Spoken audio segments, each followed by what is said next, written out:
मैं एक परेशान करने वाले रोमांस नॉवेल की दुनिया में पहुंच गया। कहानी के साथ चलने के बजाय मैंने तुरंत अपनी सीईओ पत्नी की संपत्ति बेच दी और अपनी बेटी को लेकर आराम की जिंदगी जीने के लिए गांव चला गया। ग्रीन टी, दिखावटी मासूम मेल लीड का असली चेहरा सामने आ गया और मेरी सीईओ पत्नी ने रोते हुए मुझसे अपना फैसला बदलने की गुजारिश की। ओरिजिनल कहानी में ओरिजिनल किरदार ने कॉलेज की पढ़ाई के दौरान काम किया था। एक होटल में वेटर का काम करते हुए उसकी मुलाकात खूबसूरत सीईओ ल्यू मेंग्याओ से हुई, जिसे नशीली दवा दी गई थी। वह उसके कमरे में कुछ पहुंचाने गया था, तभी उसने जबरदस्ती उसके साथ संबंध बनाए। बस एक मुलाकात में ही वह प्रेग्नेंट हो गई। इसके बाद ल्यू मेंग्याओ ने जिम्मेदारी ली और उससे शादी कर ली। शादी के दौरान वह चुपचाप ल्यू मेंग्याओ और उनकी बेटी डैंडन की रोजमर्रा की जरूरतों का ध्यान रखता था और कभी कभी कंपनी में ल्यू मेंग्याओ के असिस्टेंट के तौर पर भी काम करता था। फिर भी उसने कभी भी सबके सामने शादी या बच्चे को नहीं माना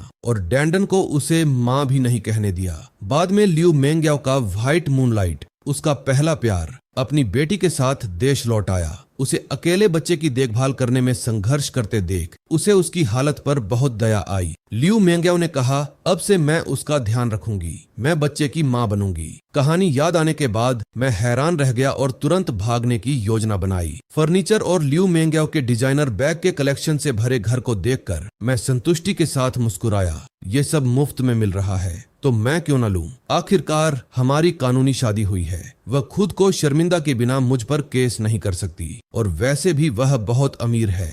यह सोचकर मैंने अपना फोन निकाला और एक रीसेल सर्विस से संपर्क किया ताकि वे आकर सब कुछ ले जाए। मेरे बुलाने पर वे जल्दी ही आ गए और मैंने वह सब कुछ बेच दिया जो मैं बेच सकता था। सोफा, टीवी, बिस्तर, मैंने महंगे किचन के सामान को भी नहीं छोड़ा। जब मुझसे पूछा गया कि मैं सब कुछ क्यों बेच रहा हूँ तो मैंने कहा कि मुझे लाइलाज कैंसर है और इलाज के लिए पैसों की जरूरत है। यह कहानी गश्त करने वाले पुलिस वालों को भी पता थी। आखिर में खरीदारों ने 50 लाख रुपए से ज्यादा दिए। कीमत थोड़ी कम थी लेकिन सौदा जल्दी हो गया। अपनी पिछली जिंदगी में सिर्फ 3,000 रुपए की मासिक सैलरी पाने के बाद मैंने पहले कभी इतने सारे पैसे नहीं देखे थे। मैं खुशी खुशी सीधे बैंक गया और अपने सभी कार्ड के पिन बदल दिए। कहीं ऐसा न हो कि ल्यू मेंग्याओ का मन बदल जाए और वह मेरे पैसे खर्च करने का फैसला कर ले। मैंने इमरजेंसी के लिए कुछ कैश निकाला, फिर किंडरगार्टन के लिए निकल पड़ा ताकि देख सकूं कि क्या मेरी इस सस्ते में मिली बेटी के साथ मेरी पटरी बैठती है या नहीं। अगर सब ठीक रहा तो मैं उसे वहीं से अपने साथ भागने के लिए ले जाऊंगा। आखिर डंडन अपने असली पिता से बहुत जुड़ी हुई थी। अगर मैं उसे पीछे छोड़ देता तो मैं उस जिंदगी के बारे में सोच भी नहीं सकता था जो उसे जीनी पड़ती। मैं किंडरगार्टन पहुंचा और टीचर से कहा कि मैं अपनी बेटी को एक ट्रिप पर ले जाना चाहता हूं। वह बिना किसी परेशानी के मान गई। वह डंडन को बाहर ले आई और जैसे ही मेरी नजर उस प्यारी सी बच्ची पर पड़ी मैं उस पर फिदा हो गया। इतनी प्यारी बेटी को साथ लेकर भागना मेरे लिए तो यह जीत जैसा था। डंडन ने मुझे देखा और दौड़ती हुई आई और मेरी बाहों में लिपट गई। उसने पूछा, आज आप इतनी जल्दी क्यों आ गए? वह बहुत कोमल थी और उससे अच्छी खुशबू आ रही थी। मैं बहुत खुश हुआ। मैंने कहा, पापा अपने होम टाउन जा रहे हैं, क्या तुम साथ चलना चाहोगी? डंडन, होम टाउन जा रहे हैं? वाह, मैं वहां कभी नहीं गई। हम कब निकल रहे हैं? क्या माँ भी आ रही है? हम अभी निकल सकते हैं। माँ कंपनी के काम में बिजी है इसलिए वह नहीं आ रही है। डंडन का ल्यू मेंग्याओ से भरोसा अभी खत्म नहीं हुआ था। भले ही ल्यू मेंग्याओ ने उसे माँ कहने से मना किया था लेकिन डंडन उनके रिश्ते की सच्चाई जानती थी। उस समय ल्यू मेंग्याओ ने अभी तक अपनी पहली मोहब्बत की बेटी की वजह से डंडन को बार बार परेशान करना शुरू नहीं किया था। इसलिए मुझे एक छोटा सा झूठ बोलना पड़ा ताकि वह धीरे धीरे ल्यू मेंग्याओ के बिना जिंदगी जीने की आदत डाल सके। हाई स्पीड ट्रेन में बैठने के कुछ ही देर बाद डैंडन सो गई। जैसे ही मुझे भी नींद आने लगी मेरा फोन बजा। यह ल्यू मेंग्याओ का फोन था। फोन उठाते ही उसकी आवाज आई, चेन काई मीठा और खट्टा पोर्क टेंडरलॉइन बनाओ और अभी ऑफिस ले आओ। जियान की बेटी ज्याओ याकाई से खाने का मन था। मैंने मन में सोचा, धत तेरे की ल्यू मेंग्याओ, क्या तुम्हारा दिमाग खराब हो गया है? अगर उसे यह खाना है तो उसके पापा से बनवाओ। ल्यू मेंग्याओ गुस्से में चिल्लाई, चेन काई तुम्हारी हिम्मत कैसे हुई मेरा फोन काटने की और मुझे पागल कहने की? घर पहुंचने दो फिर दिखाती हूँ। तभी लू जियान ने मासूम बनते हुए कहा, क्या बात है मेंग्याओ, क्या तुमने चेन काई से वह मीठा और खट्टा कटा हुआ पोर्क डिश बनाने को कहा था और उसने मना कर दिया? अगर ज्याओया अभी अभी विदेश से वापस न आई होती और उसे भूख न लग रही होती, मुझे पता है कि उसका मीठा और खट्टा कटा हुआ पोर्क बहुत बढ़िया होता है और मैं उसे परेशान नहीं करना चाहता था। मुझे बहुत बुरा लग रहा है कि मेरी वजह से तुम दोनों के बीच झगड़ा हो गया। ल्यू मेंग्याओ ने उसे दिलासा दिया, जियान, खुद को दोष मत दो,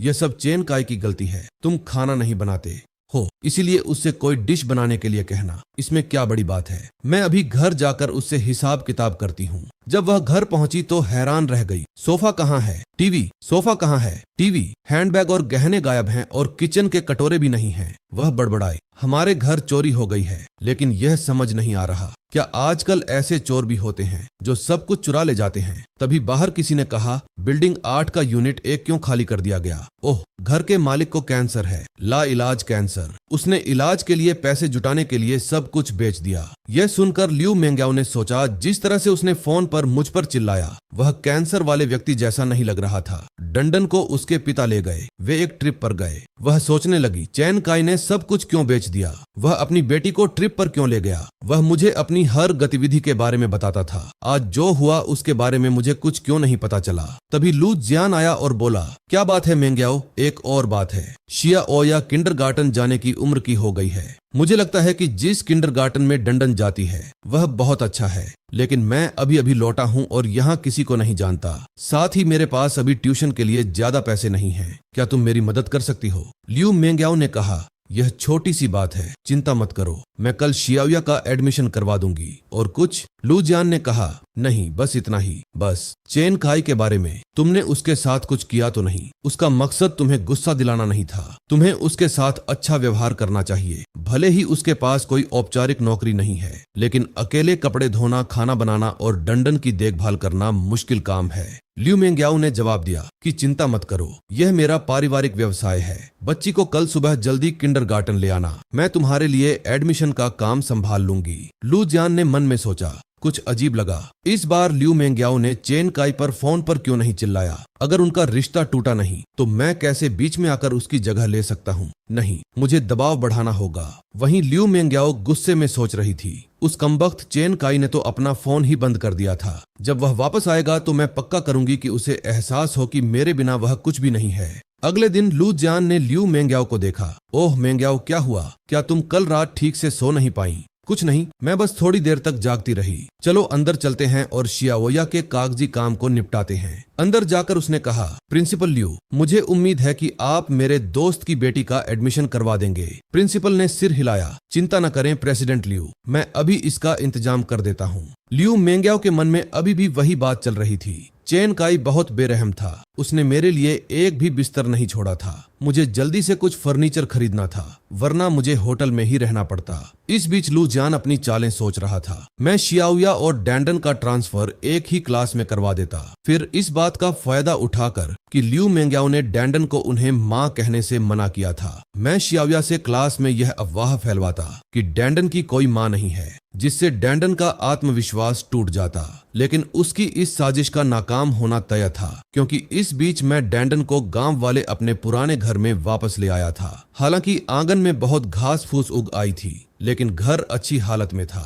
थोड़ी सफाई पुताई के बाद यह रहने लायक हो जाता। वैसे भी मेरी जरूरतें ज्यादा बड़ी नहीं थीं। मैं डैंडन को लेकर कुछ गांव वालों के पास गया ताकि घर की सफाई में मदद मिल सके। यह स्थानीय लोगों से अच्छे संबंध बनाने का एक अच्छा मौका था। सफाई के बाद मैंने सबको एक छोटे से रेस्टोरेंट में खाना खिलाया। थोड़ी ड्रिंक्स के बाद पड़ोसियों को पता चल गया कि मैं कौन हूँ। उस दिन डैंडन को गांव में सब कुछ बहुत दिलचस्प लग रहा था। वह कभी कुत्तों के पीछे भागती तो कभी मुर्गियों के। आखिरकार वह सो गई, जिससे मुझे अपना फोन दोबारा चालू करने का मौका मिला। अकेले ल्यू मेंग्याओ ने ही दर्जनों बार फोन किया था और कई मैसेज भेजे थे। मैंने उन्हें नजरअंदाज कर दिया। मुझे यह देखने की भी जरूरत नहीं थी कि वे बस मुझ पर गुस्सा निकाल रही हैं और बुरा भला कह रही हैं। इसके बाद मैंने सिर्फ ल्यू मेंग्याओ का कॉन्टैक्ट नंबर रखा, बाकी सबकी डिटेल्स डिलीट कर दी और काम किंडरगार्टन के सभी ग्रुप चैट छोड़ दिए। मैंने ल्यू मेंग्याओ का नंबर मुख्य रूप से इसलिए रखा था ताकि अगर डैंडन को किसी चीज की जरूरत पड़े तो काम आए।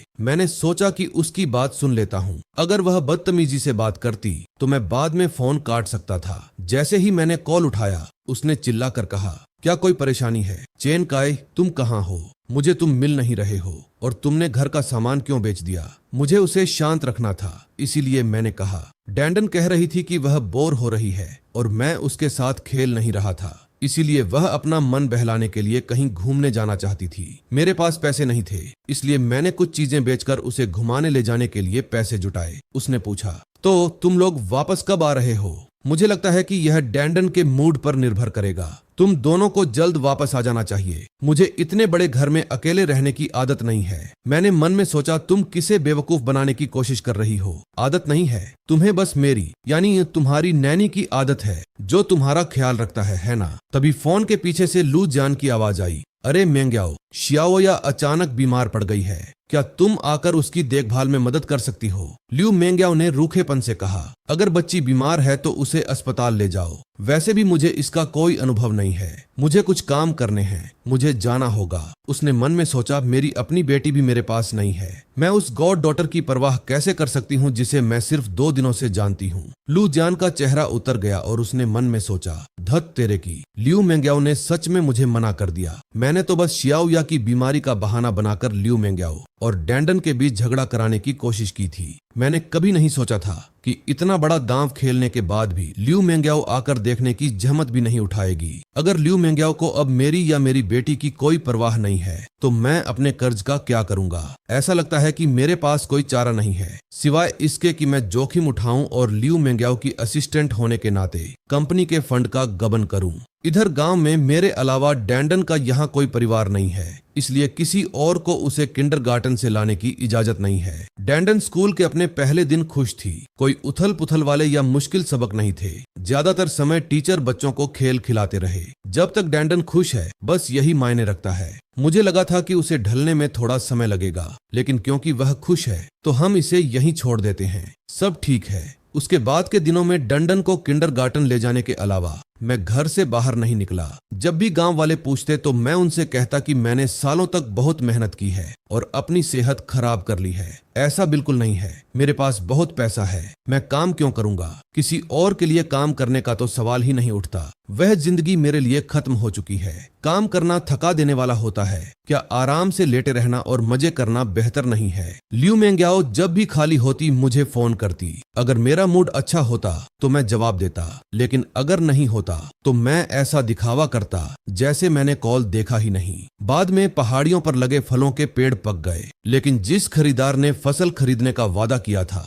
वह आखिरी समय पर पीछे हट गया, जिससे गांव वाले अपनी उपज बेचने का तरीका खोजने के लिए परेशान हो गए। मेरे पड़ोसी अंकल झांग मुझसे मिलने आए। उन्हें लगा कि चूंकि मैंने बड़े शहर में समय बिताया है तो मेरे पास जरूर कुछ आइडिया होंगे। उनकी बात सुनने के बाद मैंने लाइव स्ट्रीम के जरिए बिक्री करने का सुझाव दिया। हालांकि मैंने साफ कर दिया कि मैं असल काम नहीं करूंगा, मैं सिर्फ सलाह देने के लिए वहां था। अंकल झांग को यह प्लान अच्छा लगा और वे खुशी खुशी मेरे घर से चले गए। मैंने कुछ और दिन शांति से बिताए। कभी सोचा भी नहीं था कि ल्यू मेंग्याओ सच में लोगों के एक ग्रुप के साथ मेरे होम टाउन आ जाएगी। गेट के बाहर से मेरा नाम पुकारते हुए सुनकर मैं पूरी तरह हैरान रह गया। मुझे सच में अंदाजा नहीं था कि अमीर लोग कैसे काम करते हैं। पता चला कि ल्यू मेंग्याओ को बहुत जल्दी ही समझ आ गया था कि कुछ गड़बड़ है और उसने मेरे ठिकाने का पता लगा लिया था। मुझे लगता है कि डंडन और मेरे वहां न होने से लू जियान और उसकी बेटी की चालें बेअसर हो गई थीं। आखिर ल्यू मेंग्याओ बेवकूफ तो नहीं थी। उस बाप बेटी की जोड़ी को रोज नाटक करते देख उसे बहुत असहज महसूस होता था। शियाओविया अपनी परफॉर्मेंस में जितनी जोश से भरी थी, ल्यू मेंग्याओ को अपनी सगी बेटी की उतनी ही याद आ रही थी। डंडन कभी भी इतनी लापरवाह नहीं थी और न ही उसने कभी इस तरह लगातार परेशान किया था। उसे पता था कि लू जियान कंपनी के पैसे का गबन कर रहा है, लेकिन रकम बहुत ज्यादा नहीं थी, इसलिए उसने इस मामले पर ध्यान नहीं दिया। डंडन और मेरे दूर रहने का समय जितना बढ़ता गया वह उतना ही इस बारे में सोचती रही। मैं उसकी वीडियो कॉल का जवाब भी नहीं दे रहा था, इसलिए आखिरकार उसे एहसास हुआ कि कुछ गड़बड़ है। अपनी हैसियत की वजह से मेरे बारे में पता लगाना उसके लिए बहुत आसान था, इसलिए वह पूरी टीम के साथ सीधे वहां पहुंच गई। हालांकि मुझे उम्मीद नहीं थी कि लू जियान और उसकी बेटी भी साथ आएंगे। मेरे लिए दरवाजा खोलने का कोई सवाल ही नहीं था। हे भगवान! ल्यू मेंग्याओ गाड़ियों का एक काफिला लेकर आई थी और मेन गेट पर जोर जोर से दरवाजा खटखटा रही थी। यह तमाशा देखने के लिए पड़ोसियों की भीड़ जमा हो गई थी। बाहर से ल्यू मेंग्याओ चिल्लाई, चेन काई, तुम ऐसा कैसे कर सकते हो? अंदर खड़े होकर मैंने सोचा, मैं उस कमीने लू जियान को बिल्कुल भी बोलने नहीं देने वाला था। अगर वह मुंह खोलता तो पक्का मुझे परेशान किया जाता, इसमें कोई शक नहीं था। मैंने मन में कहा, लू जियान, मैंने तुमसे दूर रहने के लिए इतनी कोशिशें की, क्या तुम बस जियांगचेंग में ही नहीं रह सकते थे?